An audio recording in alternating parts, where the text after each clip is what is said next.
Hi, everyone, and welcome to the Monomyth Diaries, a bi-monthly podcast where ordinary people get to share their hero's journey. I'm Mandy.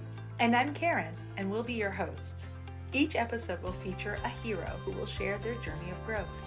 We'll hear stories about forgiveness, survival, determination, and much more.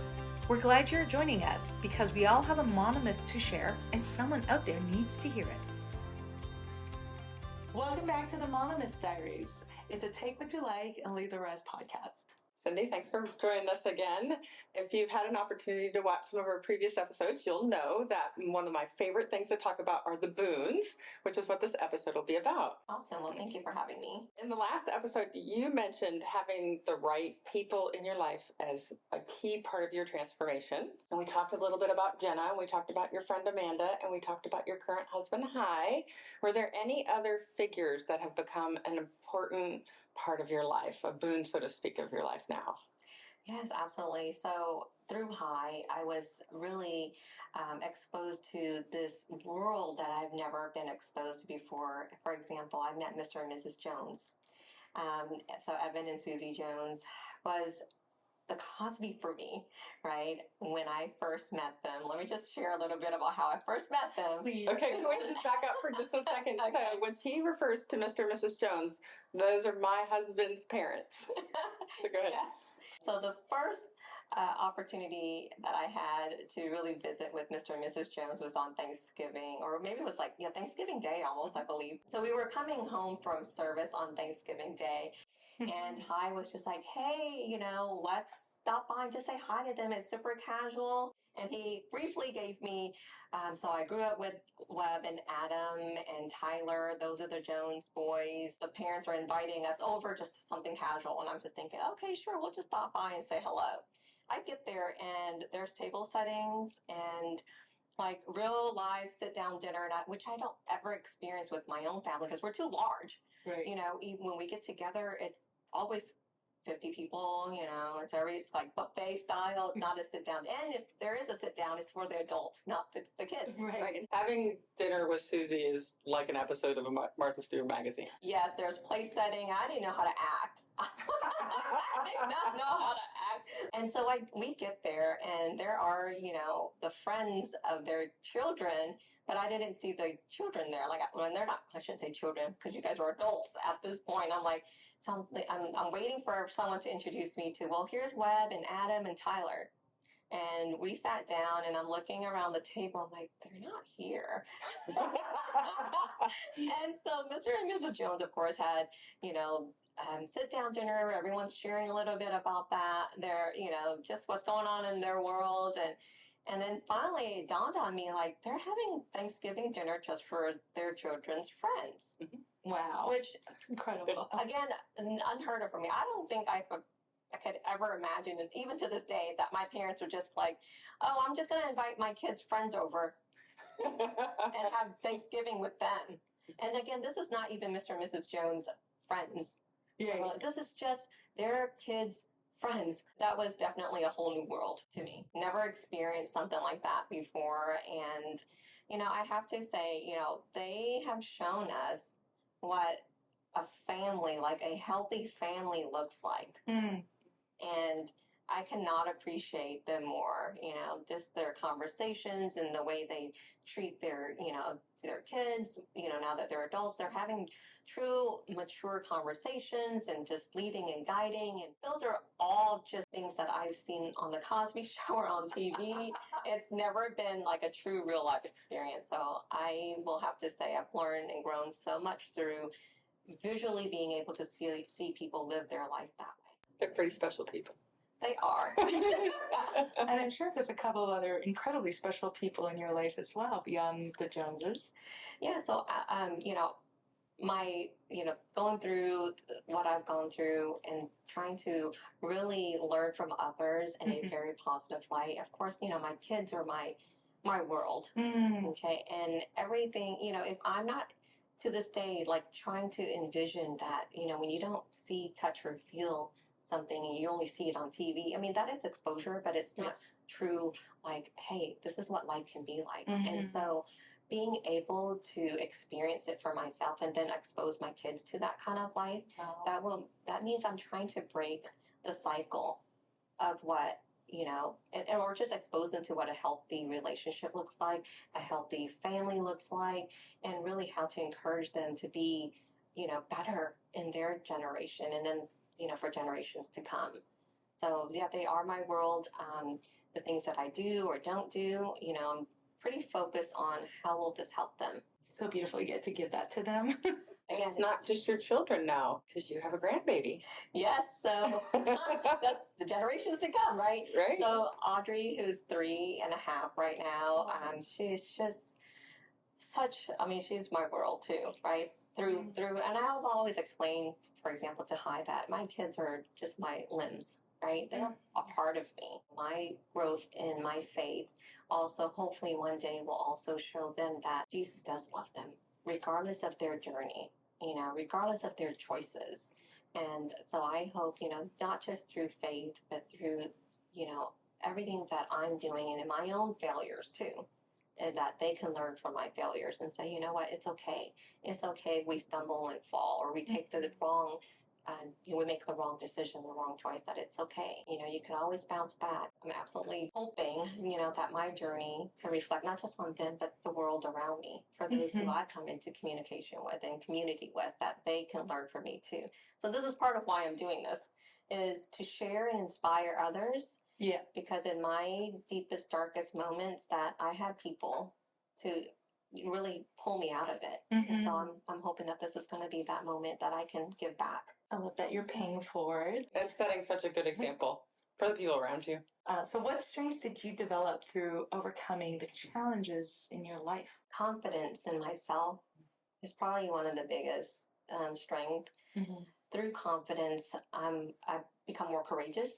And then through courage, I'm able to, stretch who I really am, right? Like get out of my comfort zone and try something new. The unknown can be so scary, and change is hard. So it's been a good journey for me, knowing that I do have more confidence the more I try things, and more that I meet other individuals, and more I talk and share, and they're sharing with me and inspiring me. It gives me the courage, and the confidence to step out.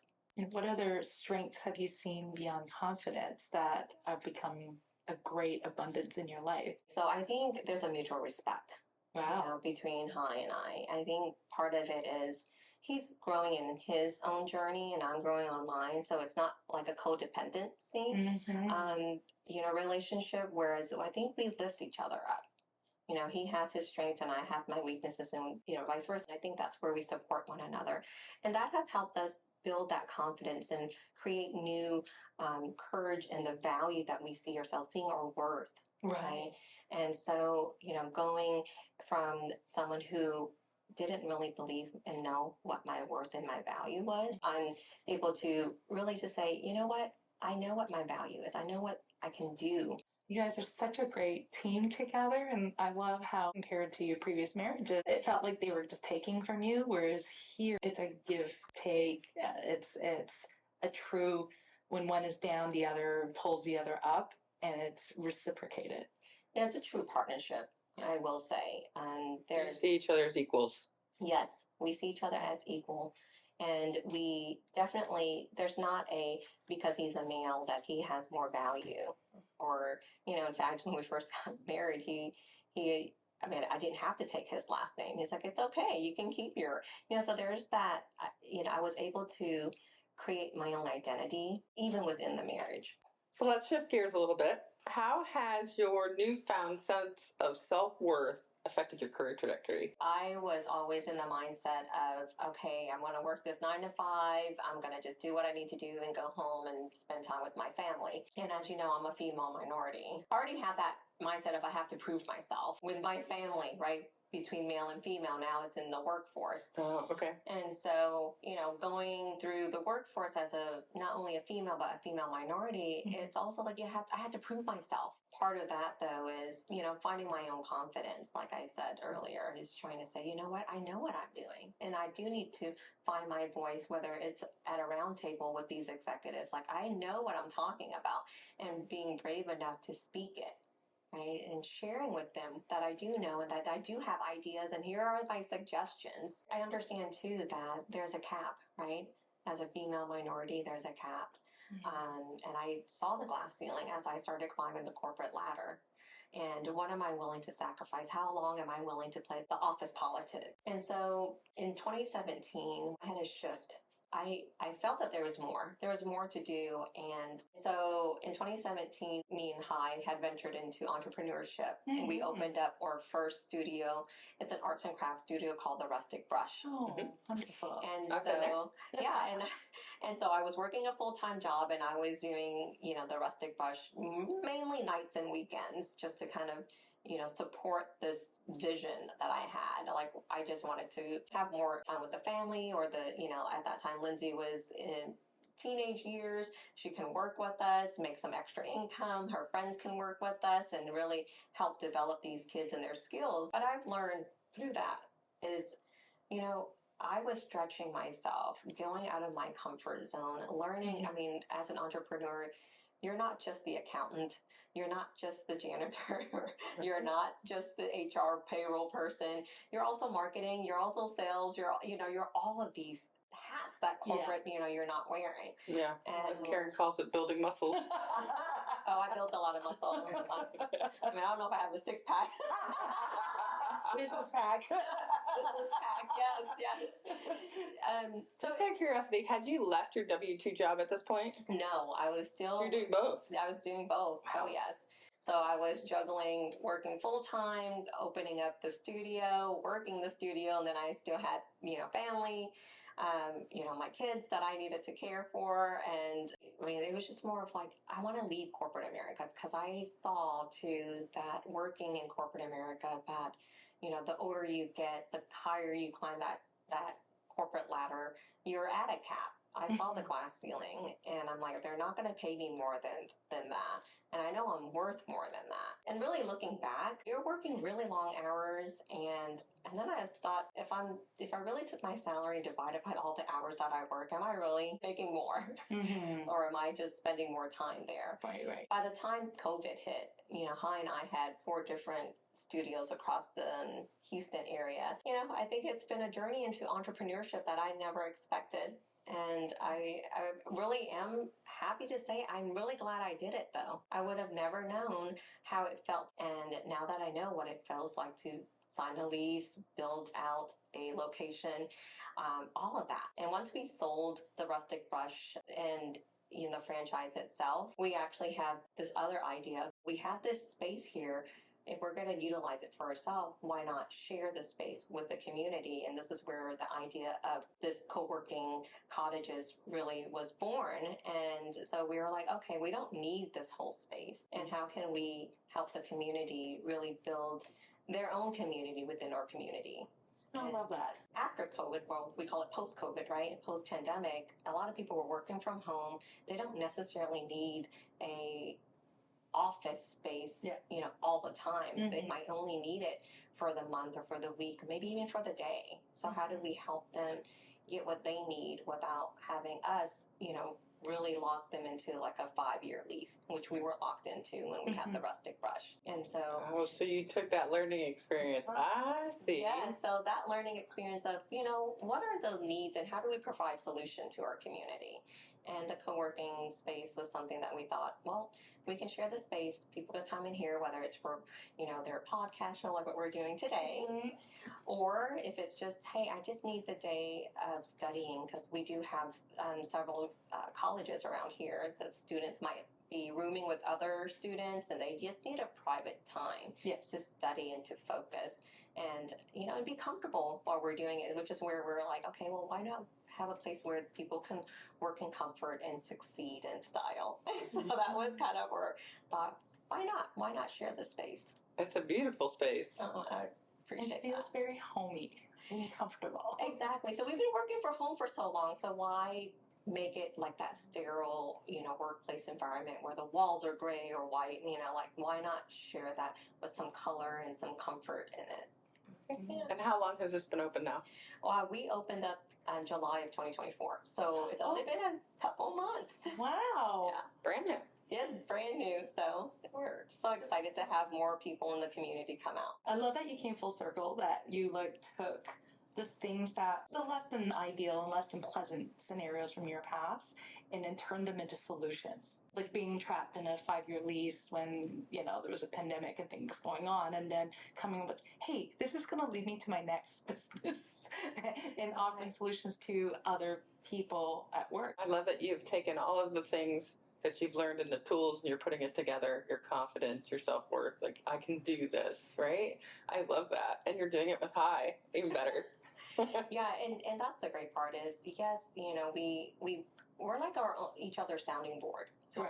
Sometimes, being in your own thought and you don't have that someone to say, hey, there's a blind spot. We all have blind spots. Mm-hmm. And we want to be able to have people who love us and say in a loving way, hey, have you thought of it this way though? Or maybe that idea is not so sound. It's so easy to find people who are going to agree with you on everything. Right. And it takes a special relationship to say, I love you, but I don't always agree with you. And I think that we need to talk about that a little bit more. I wanted to have someone who will tell me no too. Mm-hmm. That's a lot of trust. But it's also refreshing to see how honest you guys are, and that really, like, how you were talking about, like, surrounding yourself with the right people and the right tools. I see in your marriage, you guys are stronger together than you were apart, and that's just incredibly beautiful to watch. We both know that there's a higher calling for each of us. Yeah. And what does that look like? And I'm here to support him on his journey as he is with mine. I look back on that relationship statement that I made when I was in the workshop, and it mirrors a lot of the things that I wrote down. What did I manifest in the relationship that I wanted? Guys, I think, are like probably the most hard-working couples, not just in your business and in your entrepreneurial spirit, but even your personal internal spirit, and that's just, and your spirit of faith. That's just so refreshing to see. All right, so early in the episode, you mentioned the idea of abundance. Can you tell us a little bit about how you've been able to mentor other women and make a difference in their lives? Absolutely. So part of my giving back to the community now is also creating workshops for others to be able to learn and experience some of the things that I've been fortunate enough to experience so that I can move on and stretch myself and grow in my own journey. So the mindful reset was something my friends and I just sat down one, lunch and said, what can we do to give back? And we came up with this concept of mindful reset to empower other women, to invite guest speakers to teach about different topics, whether it's leadership, time management, self-defense, just even doing yoga to have that quiet time and that focus and listening and being able to discern, what is your body telling you? And so we had our 3rd annual last year. Okay. Mindful Reset, and in fact, we have a magazine. I was going to say, I saw you're on the front of this magazine, and it was from 2023. So I was going to ask you, how many years have you done this? It's been 3 years, and it's just our way of giving back. We do charge a small fee, but it includes breakfast and lunch, and of course the space and the swag bags, and even this magazine. But we do also have sponsors who help us through this because we don't do this alone. It's a community effort. Absolutely. We give up our time, but this is definitely a community effort because we're better together. During these workshops, you're doing a lot of the same things that you had learned during some of your workshops. Absolutely. That you attended. Yes. Some of the things that I've learned that I felt was empowering for me. Yeah. And it's not just my thoughts and ideas. That's why I partnered up with other friends who have their own journey and their own sharing, and as well as these guest speakers who have knowledge in their own specialties. So we invited, for example, self-defense. Like as a female, we want to make sure that you're defending yourself, whether it's from strangers or just personal, physical attacks. So how do you do that? How do we prepare ourselves for things like from your mindset to your physical? Like you got to take care of you. It's almost like when you're on a plane, they say you have to put on your mask before you can put on someone else's mask. So we're just teaching, other women how to take care of themselves. I'm actually feeling a little moved because I'm thinking about where you began in a community where the women were not valued to now you leading this group and really empowering these women to really grab the world by its horns. I know that we are all struggling somewhere along the way. And it's just a matter of reaching out and saying, I see you, I'm validating how you feel, and just to be support, like I'm here for you if you need anything. So Cyndi, in what ways do you incorporate your faith when mentoring these women or other people? Oh, I speak about my faith openly. I think it's important for me to just say, listen, it's my walk. This is my journey and my share and my story, right? But it's not for everyone. I try, I really would rather them see me in the way I live my daily life and not necessarily how I share it. For them to see me and my growth and my journey, hopefully that can be a reflection. And so, for example, I went to our church's women's event recently, and I love the way they depict it. It was, if you think of those stained glasses, they're broken pieces of glasses that are put together to give you an image. But imagine if when there's light that goes through it and reflects all these, the spectrum of colors, and how beautiful that is. And sometimes, when we look at ourselves, like I'm broken. Right. All these pieces have come together.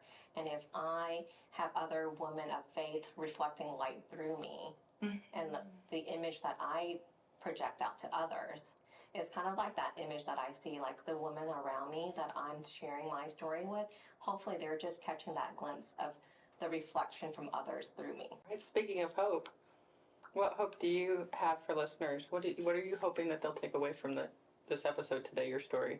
Oh, to not give up and to be kind, not just to others, but to themselves. If you're asking for someone to love you, love yourself.